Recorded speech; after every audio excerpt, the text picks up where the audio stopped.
The tale opens with a boy named Arel sitting down for lunch with his family. His dad is surprised by how calm he seems, admitting he couldn't get a wink of sleep just thinking about what kind of hero class his son might end up with. His mom chimes in, clearly excited for the big day, while Arel's little sister confidently declares that her older brother is going to outshine every kid in his class. Their mom agrees, joking that with Arel's charm, every girl in town will probably fall for him, causing his sister to panic at the idea of someone stealing him away. But Arel stays grounded, thinking to himself that he'll most likely be just another run-of-the-mill dude.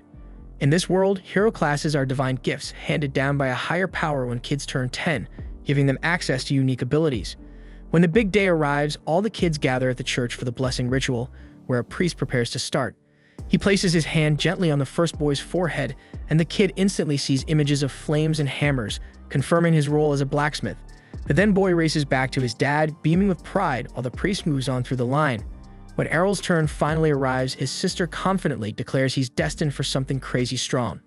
He walks up to the priest, cheered on by his family.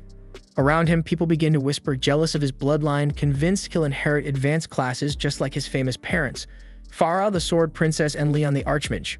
Once close, Arel closes his eyes and tries to concentrate, but no vision appears. The priest looks puzzled and finally announces that Arel is one of the rare cases, a hero with no class at all. Arel's family goes from thrilled to devastated in seconds, acting like they've been conned and that his life is now completely doomed. The following morning, Arel starts training with a regular sword. His parents reassure him that they're not going to kick him out, but Arel tells them he's totally fine and doesn't want to just sit around mooching, while his sister promises she'll back him up no matter what. Seeing how stressed they are, Arel reminds them that he's been learning swordsmanship from his mother for years, so even without a class, he can still be useful.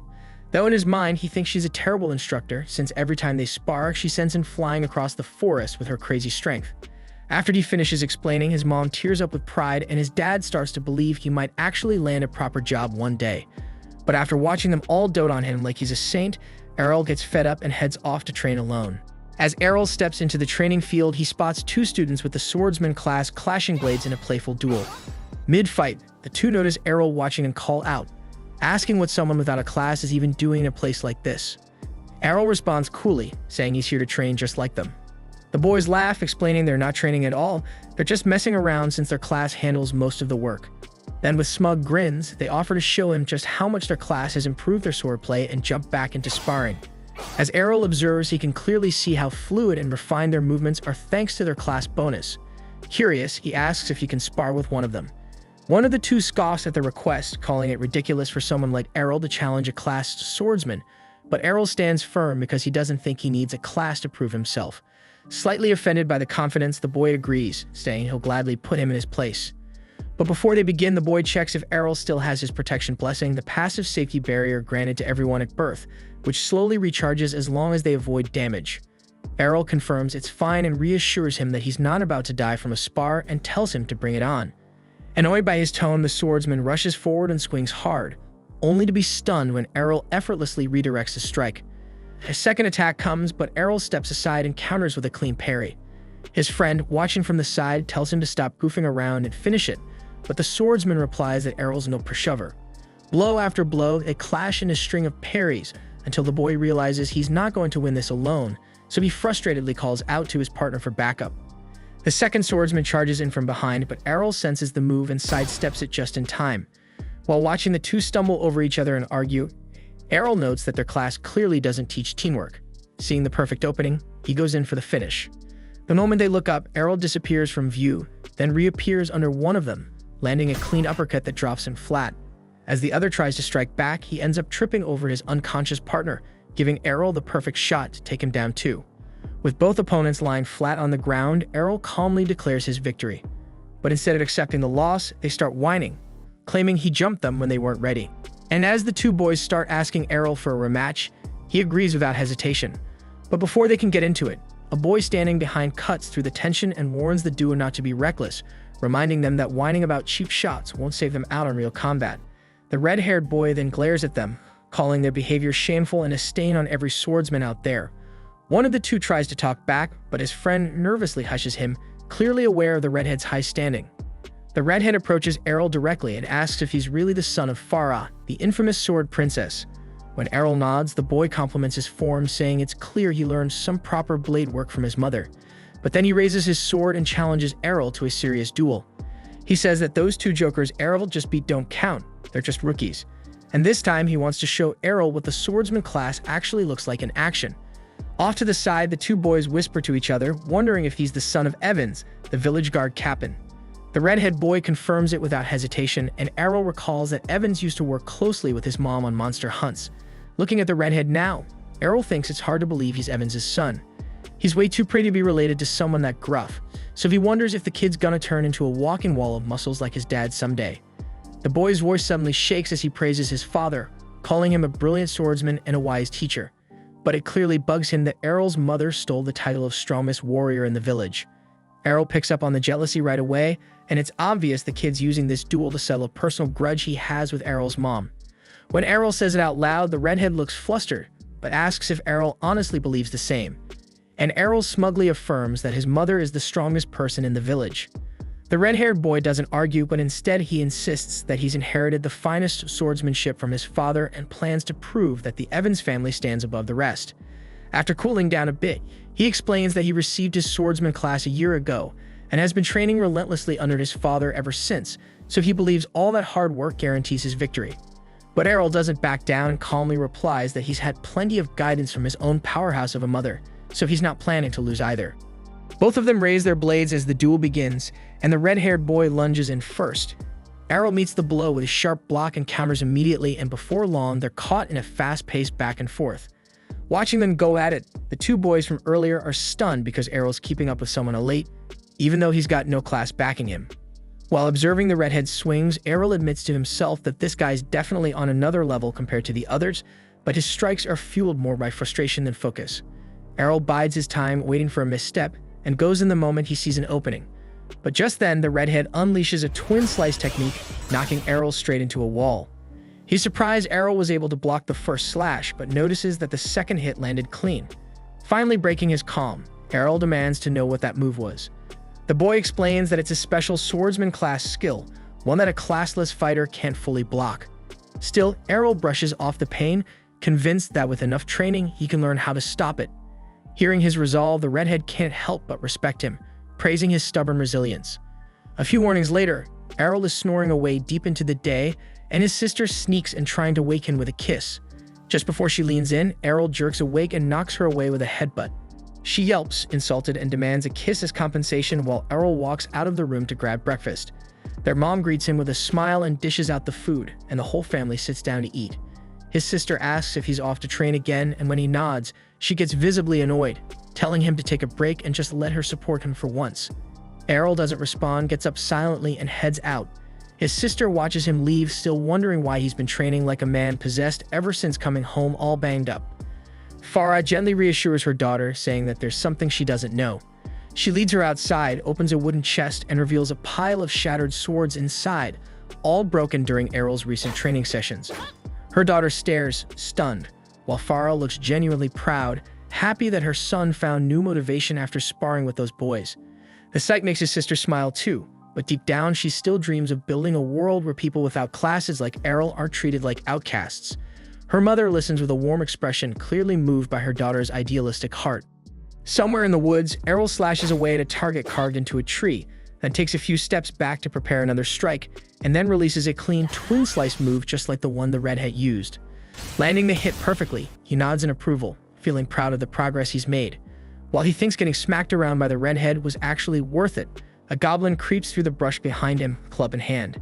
It leaps out to ambush him, but Arel spins around and drops it instantly with another twin slice. Still pleased with how well the skill works, Arel hears a deep roar echo from behind. So Arel gets ready to head back and report the threat to the village guards, but freezes when he hears someone scream in terror. The voice sounds familiar, and realizing he doesn't have time to waste, Arel grabs his sword and sprints into the woods, telling himself he'll be okay. He crouches behind some bushes and peers out, only to see the redhead with his arm covered in blood. Standing over him is a hulking hobgoblin, and Arel starts piecing things together. Just like him, the redhead must have been out here training and took down a few goblins, which probably attracted the big one. As the monster corners the injured boy, Arel quietly moves behind it and lines up the best possible angle. Taking a deep breath, he gets ready to strike, while the redhead mutters under his breath that this is the end.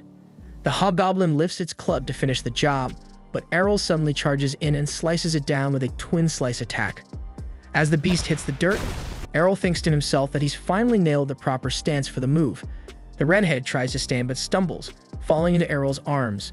Seeing his condition, Arel notices that his protection blessing has vanished and asks if he has any holy water left. The boy glances at his shattered bottle on the ground in silence. So without a word, Arel pulls out his own bottle and hands it over. After taking a drink, the redhead's wounds begin to heal, but he looks irritated at how far Arel's come. Seeing the boy's strength returning, Arel casually asks if he's feeling better, so the redhead thanks him for the water, then demands to know how Arel pulled off such a powerful technique. Arel coolly replies that it's just a basic twin slice, but the redhead pushes back, saying that people without classes shouldn't be able to learn special abilities like that. Arel replies that he pushed himself way past his limits to make it happen. The redhead looks puzzled, so Arel explains how he broke down the rhythm, timing, and movement until it clicked. Then he smirks and says that his biggest training tool was the redhead himself. Getting pummeled by that skittle over and over is exactly how he figured it out. And while the redhead tries to process everything he just heard, Arel casually tells him that he's been homing his twin slice specifically to beat him in their rematch. The redhead, clearly impressed by the dedication, agrees to take him on.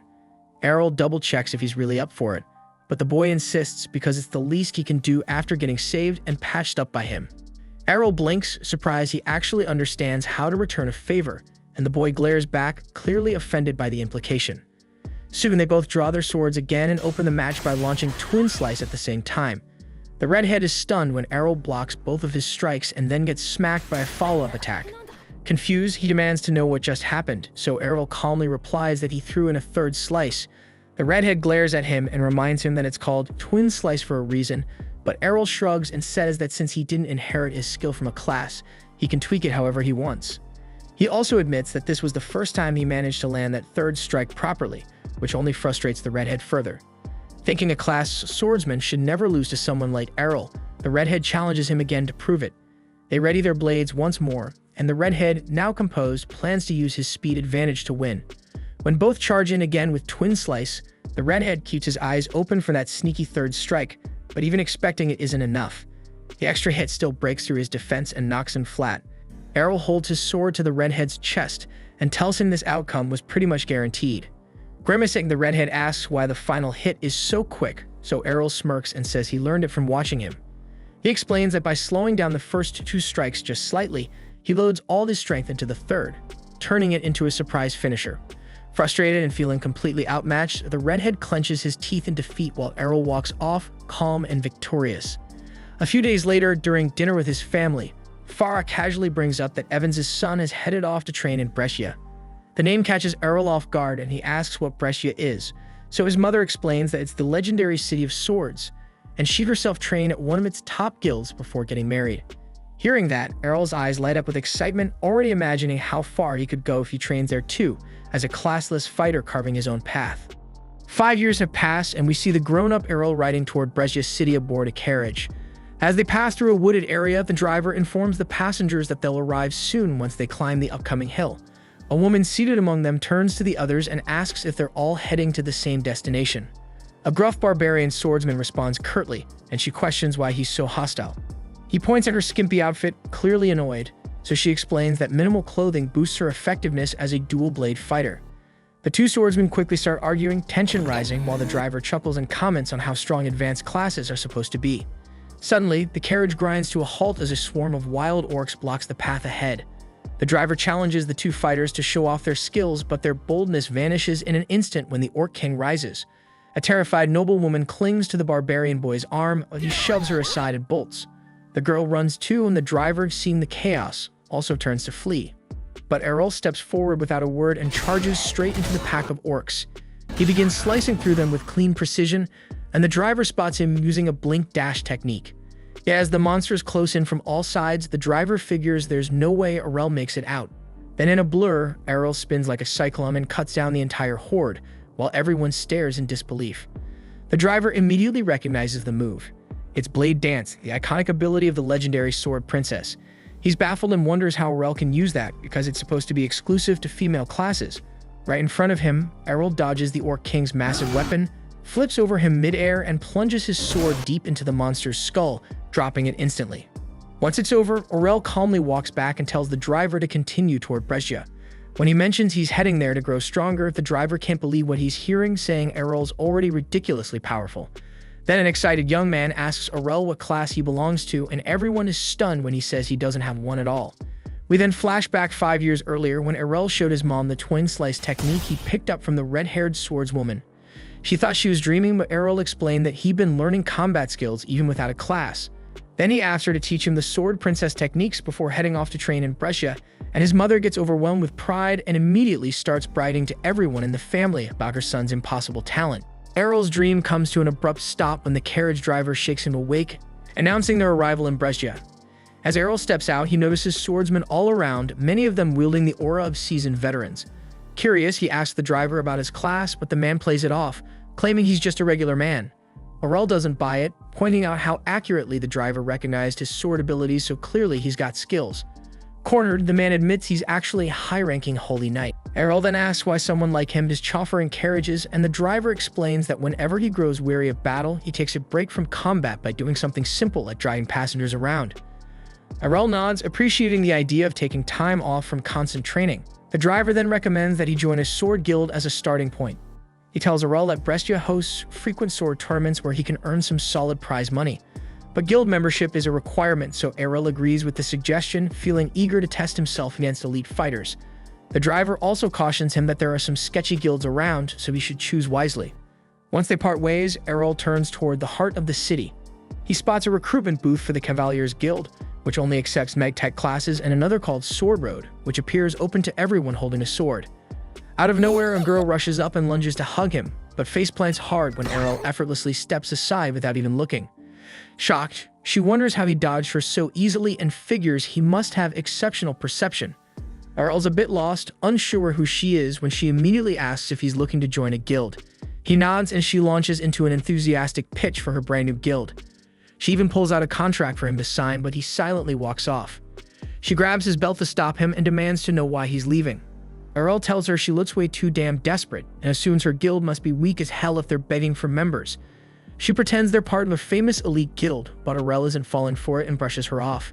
She quickly introduces herself as Lilia and, in a last-ditch effort, promises to go on a date with him if he joins. Arel flatly tells her he's not interested, leaving her stunned. He walks out thinking she reminds him of his little sister, cocky attitude, flat as a board. Arel then asks Lilia which guild is considered the most powerful in Brescia, and she instantly fumes at his lack of respect. After taking a deep breath to compose herself, she tells him that the top guild is Black Blade, known for having 8-rank swordsmen. She gives him directions to their massive base, and Arel makes his way over. At the entrance, a guard steps forward and asks his business. Arel replies that he wants to join, and the guard directs him toward the application area. Arel heads that way and waits in line for registration. When it's finally his turn, the receptionist informs him that the guild only accepts applicants with advanced combat classes. Arel responds that he doesn't have a class, and the receptionist bursts into laughter before bluntly telling him to leave. The people standing nearby start murmuring about him. Arel tries to ask if he can at least take the entrance test, stating he's confident in his strength. But the receptionist refuses, insisting the rules can't be bent. Just then, several A-rank swordsmen walk in, lighting up the room, but Arel decides not to waste his time and walks out. He tries approaching other guilds throughout the city, but none of them are willing to give him a shot. All turn him away without hesitation. By the end of the day, Arel feels defeated. But then he recalls that his mother once gave him a recommendation letter to help him get into her former guild. At the time, he figured she was just being overly cautious, but now he understands that she knew the kind of rejection he'd face. As Arel makes up his mind to head to her old guild, Lilia suddenly shows up again, but he brushes past her without saying a word. While he walks through the streets, she chases after him, pleading for him to join and help her revive her guild. Arel keeps saying no, so Lilia takes things up a notch and offers to lick his boots if that's what it takes. But Arel walks off, leaving her behind as stunned onlookers stare in silence. Even so, Lilia shouts that she won't give up on him. Eventually, Arel locates the guild's address, but Lilia catches up once more. She insists he's welcome to sign up and points to the huge building nearby. Arel is confused why a guild that big seems so unimpressive, and Lilia admits they've lost most of their old prestige. Still, she's determined to bring back the glory of the Dragon Fang Guild, the one that was once led by the legendary Dual Swords King. Hearing that name jogs Arel's memory, reminding him that his mother was once a part of that same guild in her younger days. That's when he finally agrees to take a look, so Lilia leads him inside and guides him to an open seat.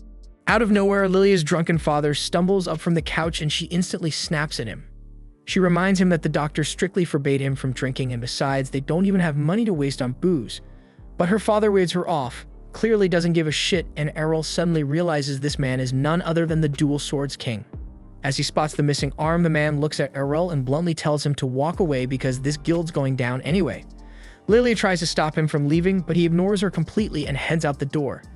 She turns to Arel, explaining that her father used to be one of Brezia's top-ranked fighters, but his career was ruined when he lost his arm. She figures there's no way Arel would stick around after seeing all this, but to her surprise, he says he's joining. Lilia thinks she's hallucinating, but Arel explains that none of the other guilds would accept him either way. She lights up and quickly pulls out a membership contract, and Arel takes a seat to sign. When he hands it back, Lilia finally notices something odd. Arel's class field is blank. Thinking it's some kind of joke, she glares at him, but Arel shows her his official certification.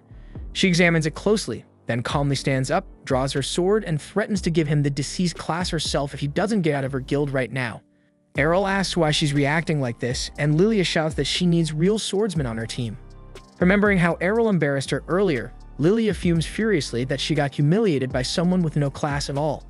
That's when a woman named Reiner walks into the room, and Lilia immediately throws herself into her arms, whining that some fraud without a class tried to trick her. But Reiner freezes and she recognizes Arel right away. Arel's confused and asks how she knows him. Reiner smiles and says they're actually from the same village. She reminds him they used to spar when they were kids, but Arel still draws a blank. Then she says they crossed paths again 5 years ago, and Arel replies that he would have remembered someone as gorgeous as her. Reiner's face goes red as a pepper, and that's when Arel finally remembers fighting a red-haired boy. Reiner laughs and reveals she's the daughter and only child of Captain Evans. Arel apologizes for not recognizing her sooner, and Reiner says it's fine, guessing her long hair probably threw him off. Thinking to himself that it wasn't her hair that changed, while his eyes drift toward her big melon. Just then, Lilia turns to Reiner and asks if this is the same classless kid who beat her. When Reiner nods, Lilia is stunned to realize it was him. Reiner, still a little sore about the past, says she's way stronger now and challenges Arel to a rematch, just like old times. The girls then escort Arel to the guild's training grounds, where Lilia can't believe Reiner is serious about dueling a guy with no class. But Reiner insists that Arel's strength is real, and she's determined to prove she can surpass him. Once they step into the arena, Lilia takes the role of referee and announces the start of the match. Reiner opens with a twin blade strike, and Arel assumes he can block it easily. But to his surprise, her attack slices clean through his attack and lands a hit on his body. Confused, Arel wonders how she managed to break his attack. Reiner lowers her massive sword and explains that it's 5 times heavier than a normal blade, meaning he can't parry it using the same move. She adds that her brute swordsman class multiplies her attack power, leaving Arel shocked as he braces himself for the next strike. He compliments her growth while defending against her relentless flurry of blows. Realizing he can't keep clashing head-on, Arel retreats a few steps, admitting that he'll lose if he keeps this up. He's puzzled why Reiner is revealing all her advantages mid-fight, but she says it's worth it if it helps her finally beat him. Arel warns her that her speed won't be enough to land a hit, and she charges forward to prove him wrong. She knocks aside his sword and slashes at him, only to strike through an afterimage. Before she can react, Arel appears behind her and taps the side of her neck with his blade. Shocked, Reiner demands to know how he dodged her attack, and Arel casually reminds her that what she hit was just a shadow. Her eyes widen as shadow is a technique reserved for supreme swordsmen. Determined, Reiner launches another assault, but Arel effortlessly slits past every swing, telling her the move isn't as mysterious as it sounds, it's just about moving fast enough. Reiner feels insulted by how casually he downplays it, but Arel adds that it took him a lot of work to reach that level. In an instant, he disappears again and lands another precise strike, only to notice his attacks bouncing off a glowing barrier. Reiner smirks and explains that power-type swordsmen gain enhanced defense along with their strength. She goes for another strike, but Arel dodges and counters with a perfectly timed blow. As he mentions that the counter move is something his mother taught him, Reiner was already on the ground in defeat. As the duel ends, Lilia stands frozen in disbelief before announcing Arel as the winner. Reiner feels crushed, frustrated that she still lost even after training so hard, while Arel compliments her technique and progress. Yet he adds bluntly that he's simply stronger, which makes Reiner's eyes well up. Lilia rushes over to console her, furious that Arel made her cry. He looks baffled, insisting he was being nice, but Reiner pretends she wasn't crying and storms back toward the guild. Once inside, both Arel and Lilia can hear her crying and shouting that she's still lost, even after dedicating 5 long years to improving herself. After that, Lilia officially welcomes Arel as a new member of the guild. He notices how her attitude has completely flipped, though she pretends she believed in him all along. Remembering how aggressive she was before, Arel lets it slide and asks why the guild is falling apart. Lilia hesitates for a moment before admitting that they're deep in debt. When he asks how much, she motions for him to lean closer and quietly whispers the number in his ear, but she adds that they can clear all of it if they win the upcoming tournament. Lilia then explains that the event requires 3 participants, and Arel wonders aloud why Rainer is still staying with them despite their rundown state. Lilia tells him that when Rainer first arrived in Brescia, every major guild turned her down. Her father, however, saw her potential and welcomed her into Dragon Fang without hesitation. Arel nods, realizing that Rainer stayed out of loyalty to repay that kindness. Then he confidently assures Lilia that they'll erase the debt easily once they win the tournament. But Lilia looks uneasy, pointing out that the opposing guilds can field up to 5 fighters while they only have 3. Even so, while Lilia worries about the odds, Arel feels nothing but excitement. The thought of stronger rivals fills him with anticipation, and he declares that facing powerful enemies is exactly why he came to Brescia in the first place. Watching quietly from the sidelines, the guildmaster observes everything, smiling to himself as he recognizes the tremendous potential within Arel. The following morning, Arel wakes up in an unfamiliar room but quickly recalls that he's now staying at the Dragon Fang Guild. After getting dressed, he steps out and joins Lilia and Rainer at the breakfast table. Lilia greets him and asks how he slept, and Arel says it was so good, adding that it's been a long time since he slept in a real bed. Noticing how quiet Rainer is, Arel wonders if she's still bothered by losing yesterday's match. But before he can think too long, Lilia breaks the silence, excitedly announcing that they're officially registered for the guild tournament. Beaming with pride, she says Dragon Fang is registered and ready to fight. Arel curiously asks if the prize money is enough to wipe out their debt. Lilia confirms it is and begins explaining the rules of the tournament, revealing that victory requires eliminating every opposing guild member. Rainer seems anxious, concerned that their small team will struggle against larger, tougher squads. But Lilia remains upbeat, pointing out that the chances of running into high-level A-ranked fighters are slim, and they got 2 solid B-rankers on their side. Arel looks puzzled at the mention of ranks, so Rainer scoffs at him for being clueless, and Lilia breaks it down, saying that swordsmen are ranked from D up to A based on overall combat power. She also mentions that only 20 people in all of Brescia hold the A rank, and that both she and Rainer are classified as B rank. And even though Arel beat Rainer, Lilia doesn't believe he's A ranked, since the jump in strength between B and A is massive. All of a sudden, she remembers the matchups for the tournament are about to be revealed, and she rushes off to check. As Lilia heads out, Rainer stands up too, and Arel asks where she's going. When she says she's heading out to train, Arel confirms she's a power bladesman and asks if she has any other abilities tied to that class. She tells him about a skill called Guts, which boosts her defense barrier significantly. Eager to learn it, Arel stands up and grabs Rainer's hands. Rainer blushes, thinking he's about to flirt, but then he calmly asks her to beat him up using her sheathed blade. Arel tells her this will bring them closer, but Rainer gets flustered and says she's not into that freaking kind of relationship. Arel quickly explains that he's not trying to be weird. He just wants to understand how her Guts skill works. Since the ability strengthens a person's resilience under pressure, he figures the fastest way to learn it is by letting her hit him over and over again. Rainer then reminds Arel that divine blessings can't simply be copied, and that her abilities were granted, not taught. But Arel brings up how he was able to learn both Twin Slice and Shadow, leaving her momentarily speechless. Without saying more, she leads him to the training field where Arel asks to borrow her heavy sword. Rainer doubts he can even lift it, but her eyes widen in shock as he effortlessly draws it. Arel calmly tells her that it's thanks to the endless hours of training he's poured in, and he's confident he can master the Guts ability too. That's when Rainer finally acknowledges his determination. She agrees to help him learn, warning that she won't be holding back. Arel feels genuinely lucky to have such a powerful ally from his hometown. Blushing from his words, Rainer raises her blade and their special training begins. Not long after, Lilia comes bursting in, completely panicked over the tournament matchups. She's in tears when she announces that their very first opponent is Black Blade, the most elite guild in all of Brescia. Knowing that their captain Jorg is a total monster with no sense of mercy, Lilia fears he'll show no restraint in crushing them. Still, she decides they'll face fate head-on and give it their all. Then when Lilia finally notices Rainer hammering down on Arel, she assumes they're having a falling out. Rainer explains it's just intense training, but Lilia remains convinced Rainer is venting her anger on him. Covered in bruises, Arel staggers up and complains that he's starving, but Lilia tells him to drink some holy water first to recover. As the days pass, the tournament day finally arrives. Arel is blown away by the enormous coliseum and the roaring crowd filling the seats. He then overhears some spectators chatting nearby, and they're excited to see two big guilds clash, but their money's on Black Blade, since nobody expects anything from the rundown Dragon Fang. Lilia grits her teeth, ready to snap, but Reiner stops her before she can cause a scene. Arel is surprised there's gambling going on, and Lilia suddenly grins darkly as she sees their odds are set at 20-1. Arel seems impressed by the number, but Lilia reminds him that it just means everyone expects them to get destroyed.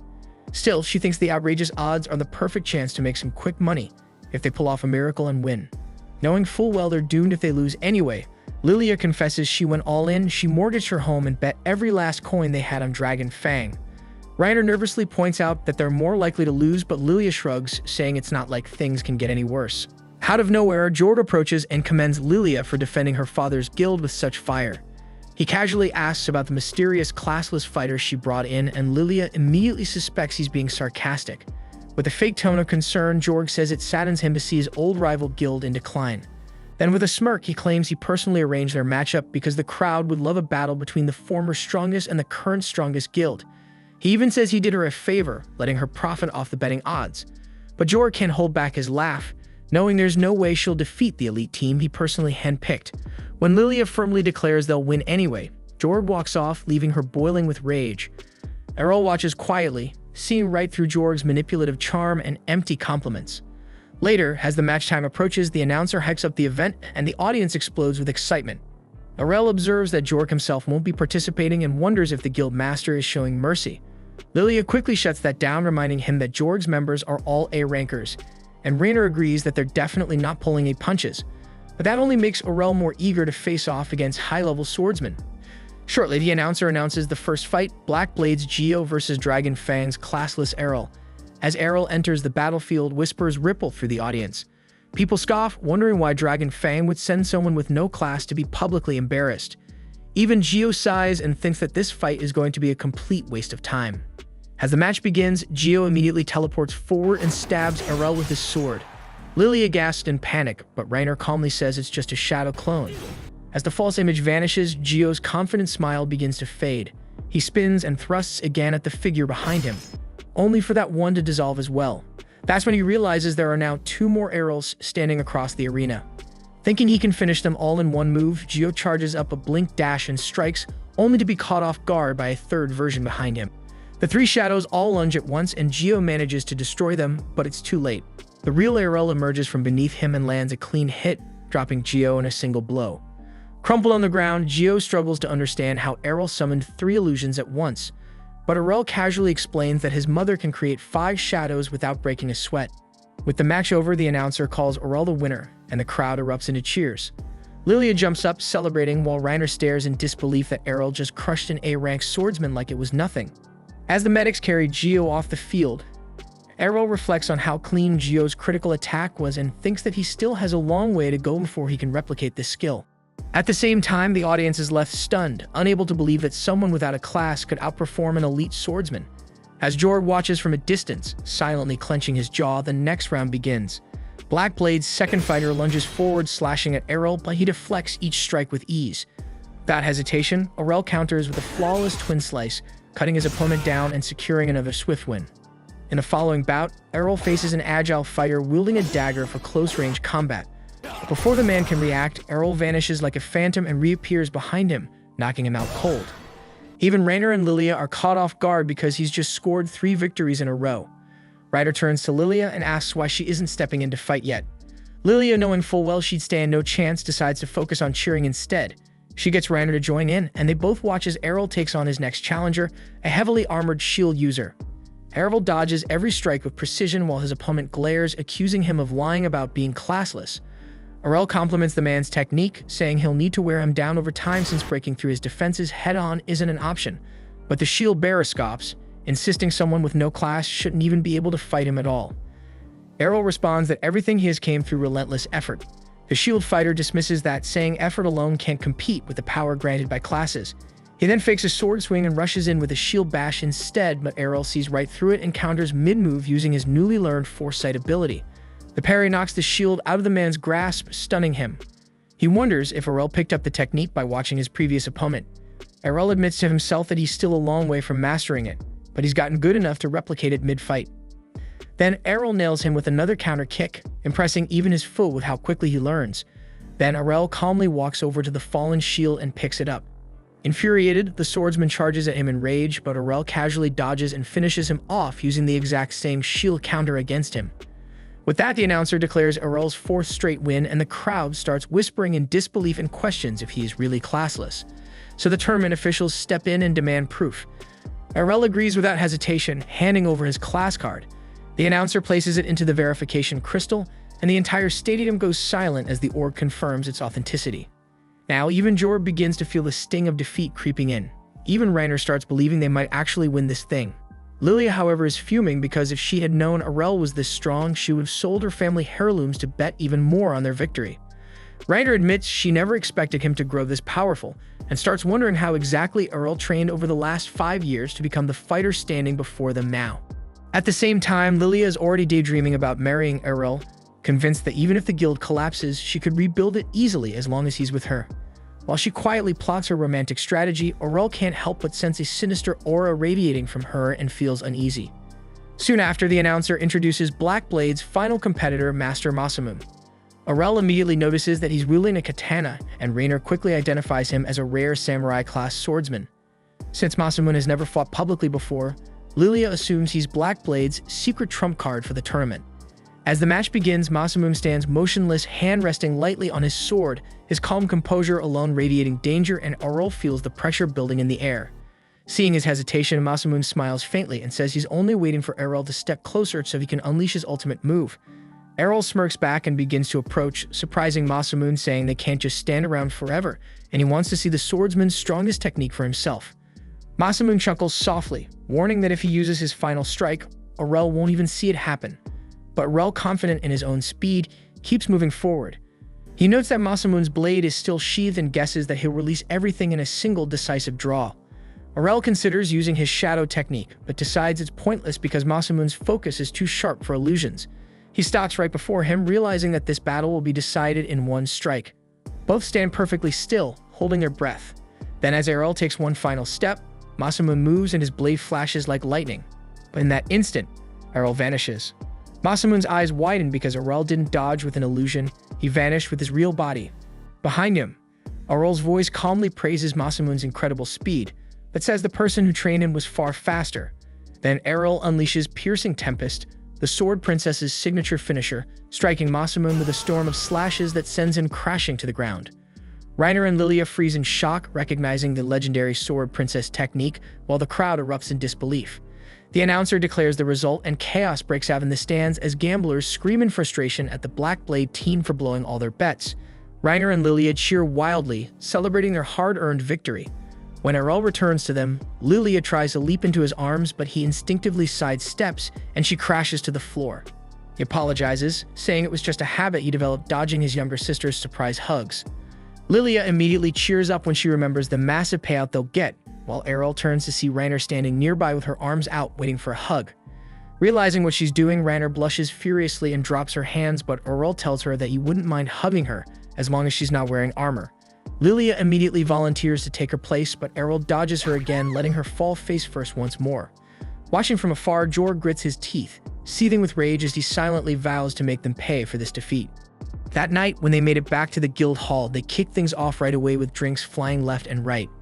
Arel was still stunned that Lilia was even legal to drink, but she insisted she was a full-grown adult, even if she looked like she belonged in middle school. She still couldn't wrap her head around the fact that Arel managed to wipe out 5 elite-grade swordsmen from the strongest guild in the entire damn nation on his own. She figured this was her shot, and if she played her cards right, she could ride his fame straight out of the gutter. She boldly asked for his hand in marriage, swearing she could give him anything he wanted, but Arel, being the stone-cold Sigma he is, shot her down hard and said he'd rather take someone like Reiner. That hit Reiner like a truck, making her face light up red as she jumped from her seat, snapping at Arel to quit saying dumb shit just to dodge Lilia. But Arel was dead serious and asked what made her think he was joking, and she fired back that back when they were kids, he called her a dude during a sparring match. She said everyone who met her said she lacked any kind of feminine appeal, but Arel could clearly spot 2 legendary assets in front of him and didn't seem to agree. Lilia quickly picked up on the fact that Reiner had no clue how to play her own damn hand, so she figured she didn't have much competition. Sliding in closer, she started caressing Arel's thighs, saying he must be sore after all the fighting earlier, and whispered that he should stop by her room later. Rainer immediately panicked and told her to stop being so damn creepy, but Lilia just smirked, saying all she planned to do was give him a proper massage to help him unwind after such a rough day. To her surprise, Arel replied that he'd much rather get one from Rainer instead, but his idea of a massage was basically getting his ass handed to him by Rainer at the training yard while he pushed himself to learn the same reinforcement magic she used with ease thanks to her skill set and class perks. Lilia stood up on the balcony watching the chaos, wondering if Arel even knew what a real massage was supposed to feel like. The non-stop clanging and yelling finally woke up Lilia's dad, who staggered out of the house, totally wrecked from drinking, grumbling about the racket, and grumbling that there was no need to take out their pre-tournament stress in the middle of the damn night. But Lilia tells him straight up that they actually won the match and not against just anybody, but against the current strongest guild out there. That instantly catches his ear, though in his head he figures Black Blade must have thrown in some rank B or C newbies just to get wiped. Then Lilia drops a bigger surprise, saying every single one of them was A tier. And not only that, but Arel took them all down on his own without backup. That snaps her dad out of his booze haze as he stares at Arel, all bruised and busted up, trying to figure out if this kid is really the real deal. Lilia adds she made a stack of bets, and since Arel wiped the floor with the enemy team, she hit the big time. Now they're not just out of debt, they've got more than enough to keep the guild running. Her father stays skeptical, saying that if the kid really is that strong, then it's just a matter of time before some bigger and richer guild comes to scoop him up, so she better not get too comfortable. But Lilia fires back that there's nothing to worry about since she's planning to marry Arel anyway, and once that happens, he's locked in for life. Arel shuts that idea down right away, then shifts his focus to her dad. He says Lilia might be a stubborn little pain, but at least she's not some quitter who bailed on everything. That was a clear shot at her dad, who glares at him with warning in his eyes. But Arel just keeps going, telling him to stop sulking and start acting like someone his age, especially since he still has one working hand and could damn well use it to swing a blade. That sets him off, and he grabs Arel by the collar on the spot and tells him to stop talking about things he clearly doesn't understand. He says a dual-wielding swordsman who can't dual-wield anymore is just a waste of space. Arel doesn't back down and says he disagrees since he's a classless fighter still pushing forward and trying to make something out of nothing. Her dad shoves him back and walks away without saying another word, heading upstairs. Lilia and Rainer rush over to Arel, checking if he's alright. Lilia apologizes for what her dad did and thanks Arel for speaking up. Arel says even with one arm gone and years of doing nothing, her dad is still insanely strong, and it's a shame all that strength and experience is going to waste. He starts thinking about all the cool skills he could pick up from a guy like that and makes a promise to himself to get Rod to grab that sword again. Lilia hears him talking about learning and casually brings up the dungeons under the city as a good place to start.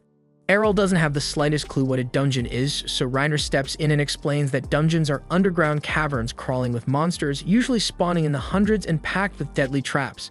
It's one of the best spots to rack up combat experience, sharpen new techniques, and level up fast, especially with the Sword God Cup coming up.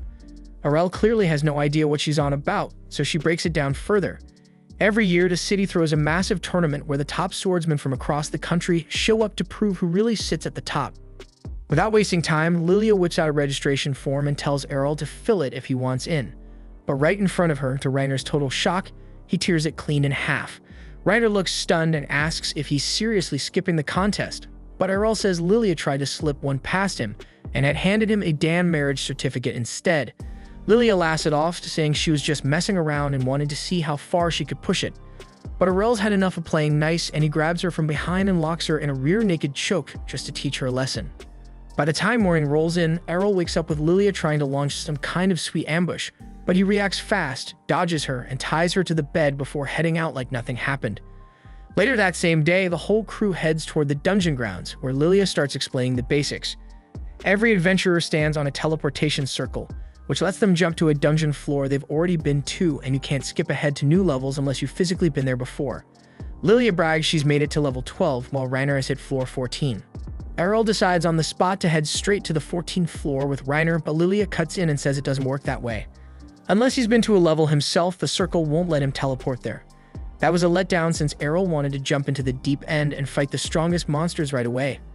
Lilia tells him to chill, saying she knows a shortcut that can take them down to the lower floors pretty fast. Everyone agrees to the plan, but Lilia tries to peel Arel off from the group, saying Rainer can continue her own floor 14 run and that Arel doesn't need two guides. She grabs his arm and starts pulling him aside, but Arel's not that easy to trick.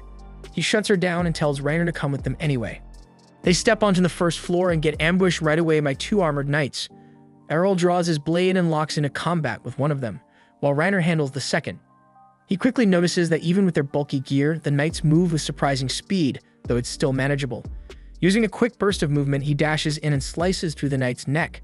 But instead of falling, the armor keeps moving, revealing that it's completely hollow and being powered by the dungeon's own mana. Even headless, the thing doesn't stop. Reiner mentions that they don't feel pain and have no clear weak spot.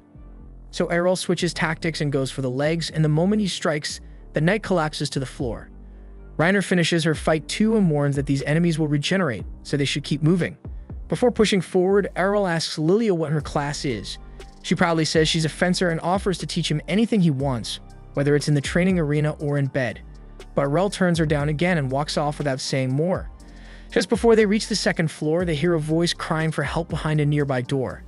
As they approach, they find a man drenched in blood, kneeling on the floor and begging them to save him. Reiner suggests taking him to the surface, but he refuses, claiming his teammates are still trapped inside after triggering a trap. He pleads for their help, and Lilia instantly asks how much he's offering. To her surprise, he actually hands over a decent amount of cash from his gambling winnings. Still, something about the guy doesn't sit right with Arel. Walking behind him, Arel watches closely. From his own experience, anyone bleeding that badly wouldn't even be able to sit up without holy water, let alone walk all the way back here. He realizes the blood and wounds are completely fake, but he keeps it to himself, thinking this might turn into something more entertaining.